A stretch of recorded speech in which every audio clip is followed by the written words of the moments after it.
해외에 살다 보면 인종들 간에 보이지 않는 갈등들이 많이 발생하곤 합니다. 패싸움이라는 게 있죠. 그룹 대 그룹으로 싸우는 건데 이게 인종이란 개념으로 그룹이 만들어질 때가 가장 무섭지 않나 생각합니다. 애국심도 아닌 게 참 이상하게도 너무나도 강력하게 똘똘 뭉치고 하나가 되곤 합니다. 한국 학생들과 베트남 학생들이 싸운다거나 한국 학생들과 백인 학생들이 또 붙곤 합니다. 한국 학생들은 아무래도 해외에선 소수 민족이기 때문에 때론 어떤 학교에서 한국 학생들이 패싸움이 일어나면 다른 학교에 있는 한국 학생들한테 도움을 청하는 경우도 있었습니다. 한 번은 제가 있던 학교에도 그런 연락이 왔는데요. 누가 벌써 잔뜩 한번 맞았는지 그 상태로 와서 지금 한국 아이들 쪽수가 밀린다고 도와달라는 거였습니다. 그때 제게 선배가 됐던 형은 알겠다고 하고선 아예 가질 않았습니다. 이 일로 인해 제 선배들과 제 학교 친구들은 욕을 바가지로 먹게 됩니다. 치사하다, 의리 없다, 비겁하다, 겁쟁이다 등등 먹을 욕은 다 먹었던 기억이 납니다. 이제 어느 한인 모임들이나 농구 대회, 축구 시합 이런 것이 열리면 우리를 아예 안 껴주거나 함께 하게 되더라도 굉장히 무리하고 위험하게 파울을 가하면서 어떻게든 우리가 자기들 눈밖에 났다는 것을 알려주려고 애썼습니다. 근데 그때 그 패싸움으로 4-5명이나 되는 아이들이 퇴학을 당하기도 하고 누군 병원에 가서 진료도 받고 지역사회에 굉장히 안 좋게 소문도 나면서 한인들 사이에서도 위험한 아이들로 낙인도 찍히고 유학생 신분이었던 친구들은 비자가 취소되기도 하면서 여러 가지 후폭풍들이 일어났었습니다. 이걸 볼 때 저와 제 선배들은 그리고 또 제 또래 친구들은 이런 말을 종종 하게 되었는데요. 그건 뭐냐면 야, 우리 지금 와서 생각해보니까 그때 안 나가길 정말 잘했다 이런 말을 합니다.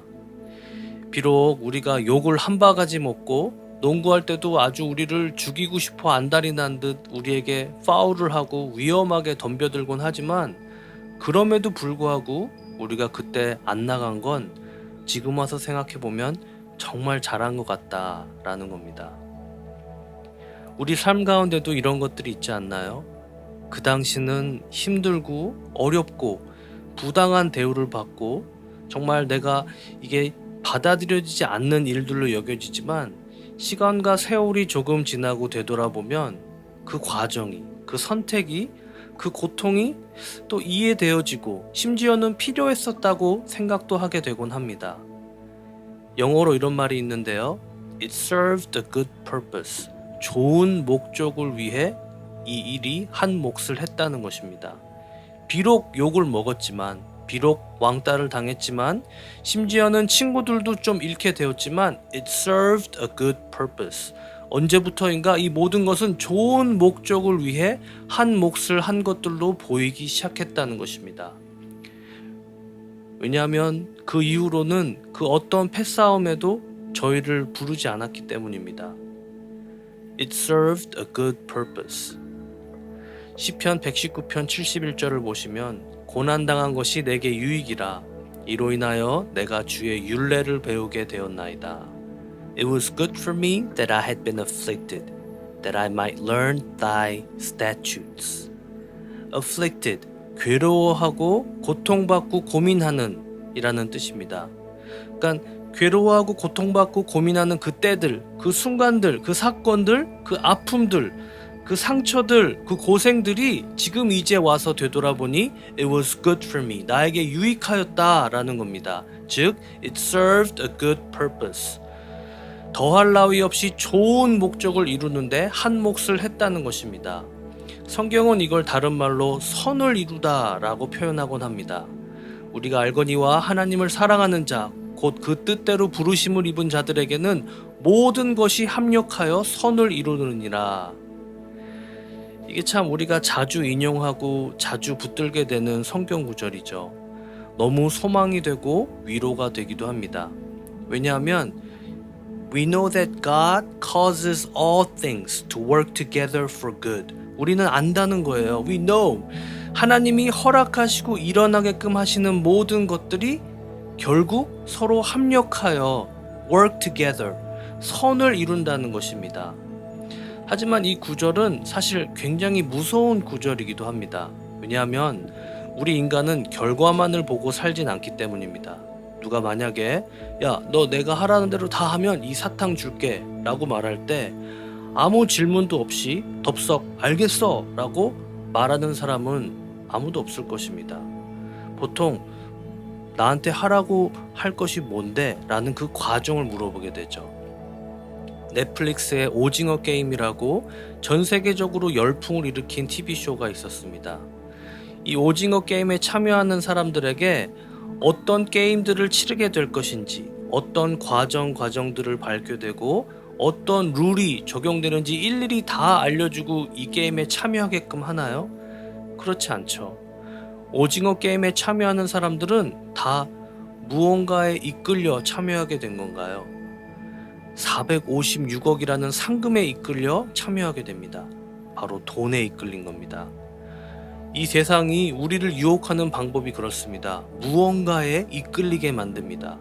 더 정확히 말하면 무언가에 홀리게 만드는 것이죠. 이렇게 하면 행복해질 거라는 것에 홀리게 만듭니다.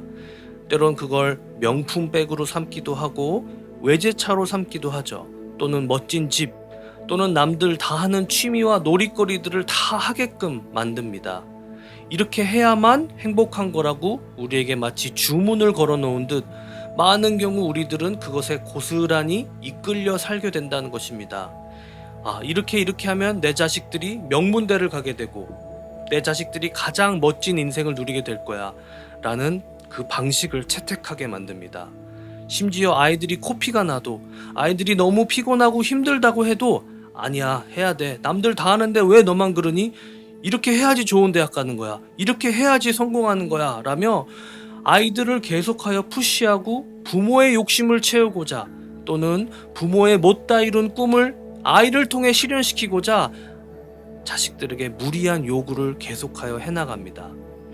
세상 성공, 세상 욕심, 세상이 가치 있다 하는 것들에 모조리 다 이끌리고 주문에 걸린 마냥 그것에 따라가게 되는 것이죠. 무언가에 홀린 겁니다. 그 과정이 오징어 게임처럼 죽음의 게임이 됐던, 내 목숨이 담보로 잡히던 크게 생각해보지도 못하고 그 어마어마한 상금만을 노리며 계속하여 게임에 참여하게 되는 것과 같은 것입니다. 그런데 아까 그 로마서 말씀을 잠시 생각해 보시기 바랍니다. We know that God causes all things to work together for good. 우리는 알 수 있다는 거죠. 내 삶 속에 일어나는 또 작용하는 모든 일들이 함께 합력하여 선을 이루게 된다는 것 아닌가요? 그 과정 속에 그 어떤 안 좋은 것도 같이 다 합력하여 함께 좋게 빚어진다는 거 아닌가요? 맞습니다. 적어도 하나님을 사랑하는 자, 또 그 뜻대로 부르심을 입은 자들에게는 그렇다는 것입니다. 아무리 잘못된 과정들을 밟더라도, 아무리 잘못된 것들에 이끌리더라도, 그 어떤 큰 죄를 그 과정 가운데 짓는 사람들일지라도, 아무리 반복되이 실수를 하고 거듭된 죄악 가운데 살았더라도 하나님의 능력이 얼마나 위대하고 뛰어나냐면 이 모든 것을 가지고도 선을 이루신다는 것입니다. 우리가 많은 경우 이 로마서 말씀을 온전히 잘 못 받아들이는 면이 있습니다. 그러니까 이 모든 것이 협력하여 선을 이룬다는 것, 이것을 의심하기 때문이죠. 아니, 나같이 이렇게 계속하여 죄만 짓고 계속해서 똑같은 문제로 넘어지고 쓰러지는데 어떻게 이런 나의 모습들을 가지고 선을 이루시겠다는 거지? 말도 안 돼. 저 또한 한동안 늘 그런 생각에 잠기곤 했었습니다. 나같이 교만한 사람을, 나같이 사랑이 없는 사람을 어떻게 목사로 쓰신다는 걸까? 네, 여러분, 우리 함께 아론을 좀 생각해 보기 원하는데요. 아론은 누구였죠? 아론은 모세의 형이죠. 하나님께서는 아론에게 기름을 부으시고 거룩한 제사장직을 맡게 하십니다. 제사장으로 택하셨다는 것은 애굽에서 출애굽한 이 모든 사람들 중에 단 한 명, 아론만이 유일하게 하나님께 직접 나올 수 있도록 허락하셨다는 겁니다. Holies of Holies, 지성소라고 하죠. 이곳에 다른 사람은 들어가면 죽지만 아론은 죽지 않을 거라는 겁니다. 거룩이란 상징과 함께 이스라엘을 대표하게끔 하신 겁니다. 또 하나님은 아론을 위해 특별히 옷을 직접 디자인해 주십니다. 거룩한 곳을 지어 내 형 아론을 영화롭고 아름답게 할지니 라고 하시며 출애굽기 28장 전체를 보시면 온통 아론이 입을 옷을 어떻게 디자인하라고 일일이 다 지시하십니다. 네, 여러분, 타이밍을 우리가 좀 잘 생각해 볼 필요가 있는데요.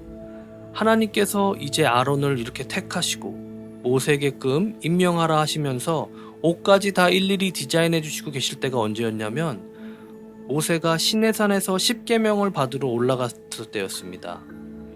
모세가 산 위에서 하나님께 이런 지시사항들을 받고 있을 때 아론은 산 아래서 뭘 하고 있었는지 아시나요?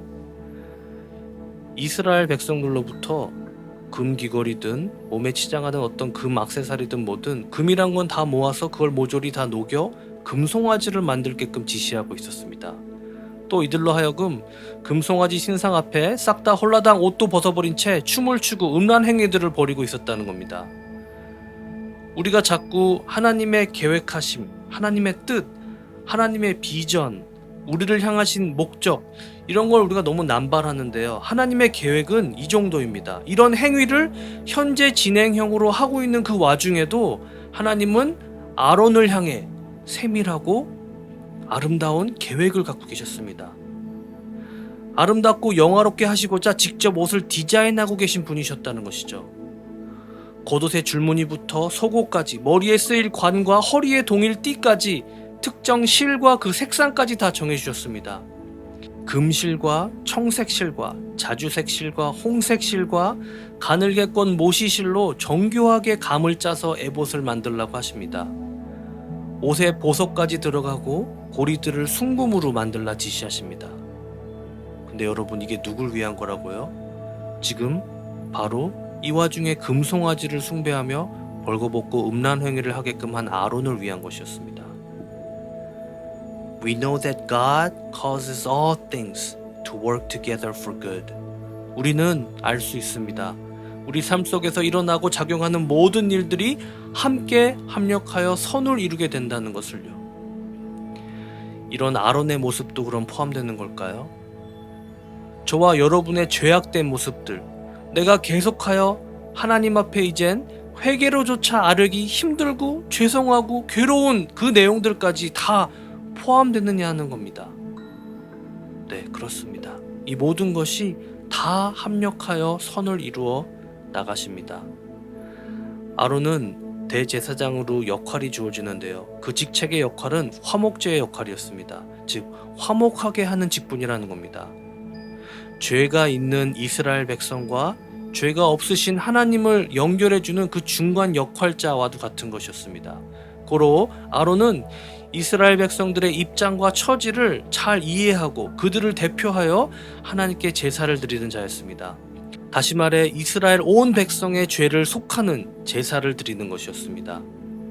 네, 여러분, 히브리서 5장을 잘 보시면요, 대제사장마다 사람 가운데서 취한 자이므로 하나님께 속한 일에 사람을 위하여 예물과 속죄하는 제사를 드리게 하나니 저가 무식하고 미혹한 자를 능히 용납할 수 있는 것은 자기도 연약에 쌓여 있음이니라. 이러므로 백성을 위하여 속죄제를 드림과 같이 또한 자기를 위하여 드리는 것이 마땅하니라. 2절을 눈여겨보시기 바랍니다. 금송아지를 숭배하게끔 만든 사람을 대제사장으로 쓰시는 이유는 바로 이것입니다. 그 어떤 사람의 죄를 들을지라도 그 죄가 아무리 질이 안 좋고 흉측하고 더럽고 귀에 담기 어려울지라도 능히 그 죄인을, 그 죄된 모습을 용납할 수 있는 것은 세번역 성경 표현대로 말한다면 자기도 연약함에 휘말려 있으므로 라고 말하고 있습니다. 이스라엘 백성들이 하나님 앞에 그 자기의 죄를 고하고자 하나님 앞에 나아올 때 아론에게 그걸 가져오잖아요. 그러면은 아론 앞에 아무리 안 좋은 죄목을 가지고 온 사람일지라도 대제사장으로서 그것을 온전히 너그러이 바라보며 판단하지 못하고 정죄하지 못하며 그 죄악에 빠진 상대를 보고 오히려 치근한 마음을 가질 수 있는 건 자기도 연약하기 짝이 없기 때문이라는 것입니다. 고로 3절은 말하고 있죠. 이러므로 백성을 위하여 속죄제를 드린 것 같이 또한 자기를 위하여 드리는 것이 마땅하니라. 즉 남의 죄를 듣고 보게 되므로 자신의 죄를 더 깊이 바라보고 깨닫고 기억하라는 것입니다. 그렇습니다. We know that God causes all things to work together for good.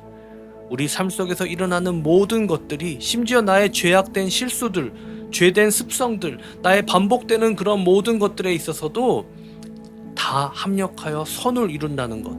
하나님은 그만큼 위대하시다는 것입니다. 나 같은 연약한 죄인을 가지고도, 나같이 악하고 더러운 자를 가지고도 하나님의 계획 안에 들어오게끔 하나님은 역사하신다는 것입니다. 그렇다면 이 시간 우리가 함께 심각히 고민해 봐야 하는 게 있습니다. 내가 이렇게 삶 속에서 엉뚱한 것에 이끌려도 결국 나를 하나님의 계획 안에 서게끔 하신다면, 내가 그럼 정말 온전한 것들에 붙들리고 정말 하나님 뜻에 이끌리는 삶을 하루하루 살아낸다면, 나는 얼마나 하나님의 보다 더 선하시고 아름다운 계획 안에 더 멋지게, 더 화려하게, 더 놀랍고 아름답게 서게 될까? 이런 고민을 해볼 필요가 있습니다. 금송아지를 숭배하게끔 만든 아론의 이 죄악되고 혐오스러운 모습을 가지고도 하나님은 선을 이루신 이 역사를 본다면 우리 한번 상상해 봐야 하는 것이죠. 아론이 금송아지를 만들지 않았더라면 그 대우는 어떻게 달라졌을까? 그 앞날은 또 어떻게 달리 펼쳐졌을까? 이것입니다. 아론은 이 금송아지 사건으로 죽게 된 사람들이 있었어요. 3,000명이라는 어마어마한 숫자였죠. 아론은 이 숫자를 평생 잊지 못할 아픔으로 가져갈 것입니다. 자신의 실수로, 자신의 죄악으로 3,000명이나 떼죽음을 당하게 되었으니까요. 우리가 삶을 살아가는 가운데 내가 무엇에 이끌리느냐가 정말 중요합니다. 그게 나의 욕심이 됐든, 나의 자존심에 이끌리든, 나의 게으름에 이끌리든, 뭔가 엉뚱하고 죄악되고 악한 것에 이끌린 만큼 그에 대한 대가는 치르게 되어 있습니다. 그걸 고통이라고도 하죠. 꼭 고통을 온전히 다 치르면서 하나님의 선하신 계획 안에 들어갈 필요는 없습니다, 여러분. 고통은 내가 선한 선택을 함으로도 찾아오고, 고통은 내가 죄악된 선택 가운데도 찾아옵니다. 차이가 있다면 전자는 처음에는 고통으로 여겨졌다가도 나중에는 그게 고통이었다기보단 나에게 필요한 부분이었구나 라고 깨닫게 될 수 있다는 것입니다. 나에게 유익하였구나 라고 여길 수 있다는 것이죠.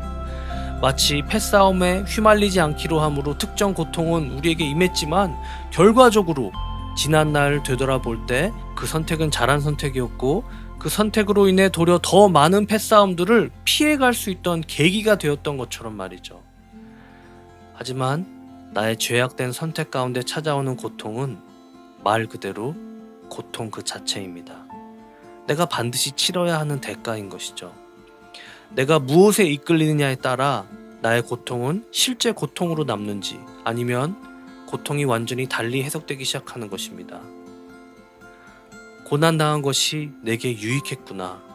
그때는 그렇게 괴롭고 힘들었지만, 그 순간들은 좀 버겁고 견디기 어려웠지만, 그 사건들, 그 아픔들, 그 상처들, 그 고생들이 지금 이제 와서 되돌아보니 It was good for me. 나에게 유익이었다라는 겁니다.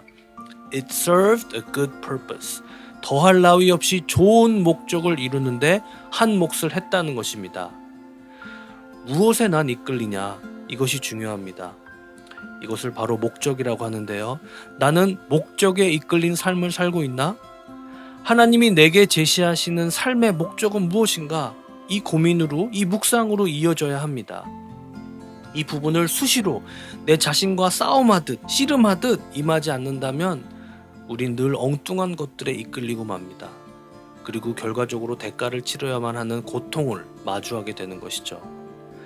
하나님의 선한 목적에 이끌린 자들은 고통이 사실 고통이 아닙니다. 그 고통은 내가 성숙하고 배워가고 내가 도리어 위험한 순간들을 피해가는 계기가 되는 것이죠. 난 무엇에 이끌리는가? 나의 삶의 목적은 무엇인가? 오징어 게임처럼 잘못된 것에 이끌려 내 생명을 담보로, 내 건강을 담보로, 내 가족을 담보로 삼고 임하는 게임은 없는가? 우리가 함께 생각해 봐야 합니다. 오늘날 너무나도 많은 크리스찬들이 오징어 믿음으로 살아갑니다. 그 말은 뭐죠? 엉뚱한 것들에 모든 것을 내건다는 것입니다. 잘못된 세상의 가치관들, 잘못된 세상의 문화들, 잘못된 나만의 세상적 사상들에 붙들려 내 이미지, 내 자존심, 나의 가오, 나의 위신, 나의 명분을 따져가며 그것에 목숨 걸듯 임하는 건 아닌지 우리가 깊은 기도로, 깊은 묵상으로 들어가기 원합니다. 하나님은 우리에게 자유의지를 주셨습니다. 그 말은 우리가 선택하는 것이죠. 난 어떤 것에 이끌릴지 선택하는 겁니다.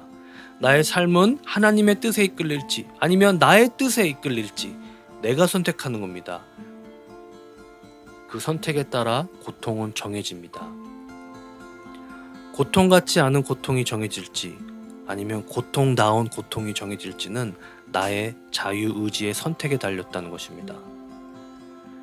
하나님의 세밀한 계획하심으로 들어가기 원합니다. 하나님이 아론의 옷을 세밀히 디테일하게 디자인하시고 계셨듯이 우리의 삶을 향해 세밀한 계획들을 세워놓고 계십니다. 아론이 금송아지를 만들며 엉뚱한 것들에 이끌릴 때도 하나님의 계획하심은 여전히 진행되고 있었죠. 문제는 우리가 그 계획하심 안으로 언제 어떻게 들어가냐입니다. 나의 하루하루는 어떤 것에 이끌리는지, 나의 중심, 나의 마음, 나의 감정, 나의 생각들은 무엇에 이끌리는지 수시로 점검하며 나를 새롭게, 더욱더 나날이 새롭게 만들어 가시길 주님의 이름으로 축원합니다. 목적에 이끌리시길 바랍니다.